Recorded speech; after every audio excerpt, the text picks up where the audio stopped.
Hello everyone. So ये manager economics का BBA का फर्स्ट सेमेस्टर के कुछ इंपॉर्टेंट क्वेश्चन है सीसीएस के। सो जो फर्स्ट सेमेस्टर आपके होने वाले हैं तो उसके लिए आप प्रैक्टिस करके जा सकते हो। ये मैनेजर इकोनॉमिक्स का है, ठीक है, सीसीएस यूनिवर्सिटी का कुछ इंपॉर्टेंट क्वेश्चन है, ये आप करके जा सकते हो।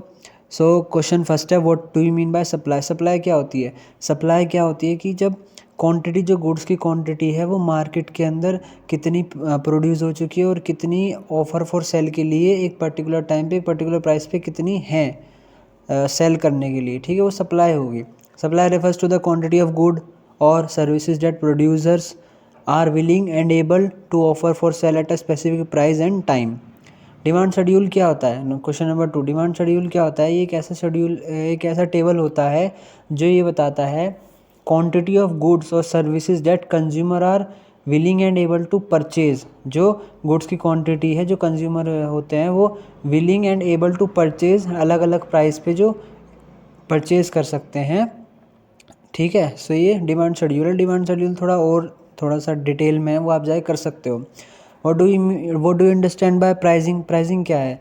प्राइसिंग एक ऐसा प्रोसेस होता है जिससे हम गुड्स और सर्विसेज का, उनकी कॉस्ट, उनका सारा कॉस्ट मिला के, उनकी क्या खर्चे आए हैं बनाने में वगैरह वगैरह, इन सबको मिला के प्राइस डिसाइड होता है। इससे एक प्रोसेस होता है कि हम एक गुड्स का प्राइस डिसाइड करते हैं ताकि अच्छा प्राइस सेट किया जाता है, ताकि प्रॉफिट भी जनरेट और कस्टमर भी पे कर पाएँ।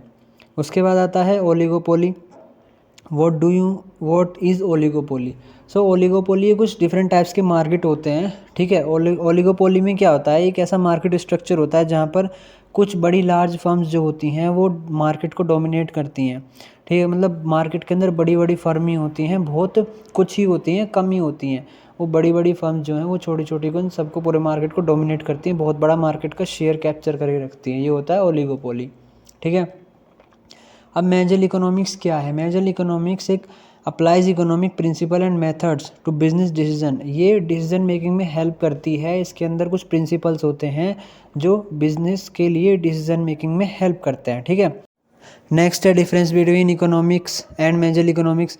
Economic is a broader discipline that studies the production, distribution and consumption of goods and services. और वहीं मैनेजर इकोनॉमिक्स क्या है? Manager economics is a specialized field. ये एक अलग ही स्पेशलाइज्ड फील्ड होती है that focuses on applying economic principle. जो इकोनॉमिक प्रिंसिपल हैं उनको अप्लाई करने में हेल्प करती है, डिसीजन मेक अप्लाई करती है और डिसीजन मेकिंग में हेल्प करती है बिजनेस के, ठीक है। नेक्स्ट क्वेश्चन है, why does demand curve slope downward. Demand curve जो होता है वो डाउनवर्ड स्लोप क्यों होता है? सो ये क्वेश्चन बहुत इंपॉर्टेंट है, ये आता है, ठीक है। सो ये स्लोप डाउनवर्ड डिमांड कर्व जो है, डिमांड कर्व स्लोप डाउनवर्ड, ये इसलिए होता है क्योंकि जो आपका लॉ ऑफ डिमांड है वो ये कहता है कि जो प्राइस ऑफ गुड्स और सर्विसेज है, अगर प्राइस ऑफ गुड्स और सर्विसेज, किसी गुड्स का प्राइस बढ़ेगा तो उसकी जो क्वांटिटी डिमांड है, जो उसकी डिमांड है वो डिक्रीज़ हो जाएगी, ठीक है, और एल्स बीइंग इक्वल, या फिर इक्वल हो जाएगी। सो जैसे ही आपका गुड्स सर्विसेज का प्राइस बढ़ेगा, डिमांड नीचे हो जाएगी, डिमांड गिर जाएगी, ठीक है, क्योंकि लोग इतने महंगे प्राइस पे नहीं खरीद पाएंगे। सो ये होता है डिमांड कर्व, इसलिए ये थोड़ा वो डिटेल में आप जाके और पढ़ सकते हो, ठीक है। उसके बाद आता है, what do you mean by law of demand. Law of demand क्या है? Law of demand state that the as the price of goods services increases the quantity demand decreases, ठीक है। अगर प्राइस ऑफ गुड्स बढ़ेगा तो demand जो है वो घट जाएगी, और प्राइस घटेगा तो डिमांड बढ़ जाएगी, ठीक है। सो कुछ और भी फैक्टर्स होते हैं जो देखने पड़ते हैं। अब इसमें एक्सेप्शंस क्या है, किसके ऊपर ये अप्लाई नहीं होता, क्या क्या एक्सेप्शंस आती हैं? देखो, पहला है लग्जरी गुड्स जो होती हैं वो वेल्थ का, एक डिमांड का एक स्टेटस सिंबल होती है, तो उन पे इम्पैक्ट नहीं होता। आपका गिफिन गुड्स होता है, ये वो गुड्स होते हैं जिनका कोई सब्सटीट्यूट नहीं है, ठीक है। सो गिफिन गुड्स का आंसर है आपका ब्रेड, राइस और वीट, ठीक है। नॉन लग्जरी गुड्स होते हैं whose consumption increases as price rises and vice versa. So यही है। सो ये था। अब कुछ और इंपॉर्टेंट क्वेश्चन करते हैं, और हाँ, आप मेरे चैनल को सब्सक्राइब कर देना, वीडियो को लाइक कर देना और कमेंट करके बताना कोई भी डाउट हो तो, ठीक है। सो क्वेश्चन 8 का लास्ट पार्ट रह गया, explain the important factors determining demand. So कुछ फैक्टर्स हैं जैसे कि प्राइस ऑफ गुड्स, उन गुड्स का प्राइस क्या है, जो कंज्यूमर्स हैं उनकी इनकम क्या है, वो ज़्यादा पैसा कमा पा रहे हैं या कम ही पैसा कमा पा रहे हैं, या फिर जो उनका गुड्स है, जो उनके सब्सटीट्यूट गुड है जो वो कंज्यूमर खरीदना चाहते हैं, उनका प्राइस क्या है, जो दूसरी गुड्स हैं जिनको वो रिप्लेस कर सकते हैं उस गुड्स के साथ, ठीक है। सो करते हैं अब कुछ और क्वेश्चंस। सो क्वेश्चन 9 है, what is demand forecasting. Demand forecasting क्या होता है? एक ऐसा प्रोसेस होता है जिससे हम क्या करते हैं, प्रिडिक्टिंग फ्यूचर कस्टमर डिमांड, जो कस्टमर की फ्यूचर की डिमांड करते हैं, प्रिडिक्ट की फ्यूचर में क्या डिमांड रहने वाली है, ठीक है। इससे क्या होता है, जो बिज़नेस होता है उसको हेल्प मिलती है कि वो उसी हिसाब से अपना प्रोडक्शन करता है। ये नहीं कि डिमांड कम होने वाली तो वो ज़्यादा प्रोडक्शन कर देंगे, उससे उनका नुकसान हो जाएगा, ठीक है। इन्वेंट्री उसी हिसाब से मैनेज करके चलते हैं। सो ये होता है। अब कुछ मेथड्स होते हैं डिमांड फोरकास्टिंग के, ये अलग अलग होते हैं, आप सर्वे कर सकते हो। और कुछ स्टैटिकल मेथड्स होते हैं और जो मार्केट रिसर्च करते हैं उनसे पता चल जाता है, ठीक है। उसके बाद आता है next question, business cycle. Business cycle क्या है? देखो, बिजनेस साइकिल में क्या होता है, ये एक ऐसी साइकिल होती है इसमें चीज़ें फ्लक्चुएट करती रहती हैं। बिजनेस आएगा, ग्रो करेगा धीरे धीरे, फिर उसके बाद पीक पे जाएगा, फिर रिसेशन आएगा, ये सब होता है। सो ये एक ग्रोथ फेस होता है जिसमें एक्सपेंशन करता है, फिर रिसेशन करता है, ऐसे कुछ बिजनेस साइकिल होती है, आप इसको पढ़ सकते हो और अच्छे से, ठीक है। उसके बाद आता है balance of payment. Balance of payment क्या है?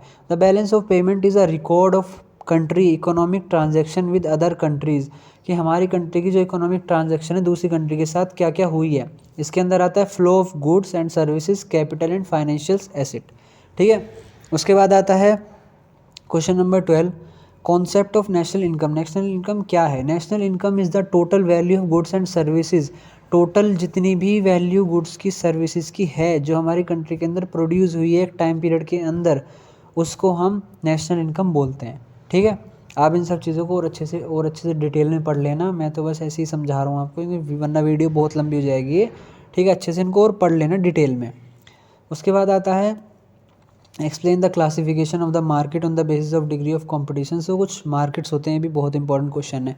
फर्स्ट, परफेक्ट कंपटीशन, जहाँ पर बहुत ज़्यादा सेलर्स रहते हैं और बहुत सारे अलग अलग आइडेंटिकल प्रोडक्ट्स रहते हैं और कोई बैरियर नहीं होती एंट्री के लिए, ठीक है। उसके बाद आता है मोनोपोलिस्टिक कंपटीशन, यहाँ पर मैनी सेलर्स और बहुत सारे सेलर्स रहते हैं पर डिफरेंट जो प्रोडक्ट्स हैं वो रहते हैं और कम बैरियर होता है एंट्री के लिए। ओलिगोपोली, यहाँ पर कम सेलर्स रहते हैं और डिफरेंट और आइडेंटिकल प्रोडक्ट्स होते हैं और यहाँ पर एंट्री करना इस मार्केट के अंदर बहुत डिफ़िकल्ट होता है, ठीक है। फिर आता है monopoly, one seller unique product और high barriers to entry. Monopoly में सिर्फ एक सेलर होता है, एक यूनिक प्रोडक्ट होता है और बहुत ज़्यादा हाई बैरियर होता है एंट्री के लिए, ठीक है।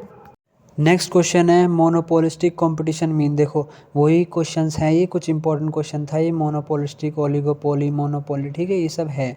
मोनोपोलिस्टिक कंपटीशन क्या होता है? इस मार्केट स्ट्रक्चर, एक ऐसा मार्केट स्ट्रक्चर होता है जहाँ पर बहुत सारे many sellers offer different products, जो सेलर्स होते हैं वो अलग अलग प्रोडक्ट्स ऑफर करते हैं, ठीक है।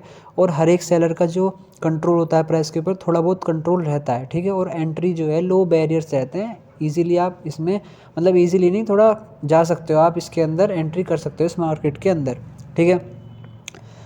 लास्ट क्वेश्चन है हमारा, what are the major factors of economic growth and development. Economic growth और डेवलपमेंट के कुछ फैक्टर्स होते हैं, जैसे कि ह्यूमन कैपिटल कैसा है वहाँ का, ट्रेनिंग एजुकेशन कैसी है, वहाँ का फिजिकल कैपिटल कैसा है, इंफ्रास्ट्रक्चर, मशीनरी, टेक्नोलॉजी, ये सब कैसा है, ठीक है। वहाँ का जो टेक्नोलॉजिकल एडवांसमेंट कैसे चल रहा है, इकोनॉमिक ग्रोथ कैसी हो रही है, नेचुरल रिसोर्सेज कैसे हैं, पॉलिटिकल स्टेबिलिटी कैसी है, इकोनॉमिक पॉलिसीज़ कैसी हैं वहाँ की, अच्छी हैं, फेवरेबल हैं, ठीक है।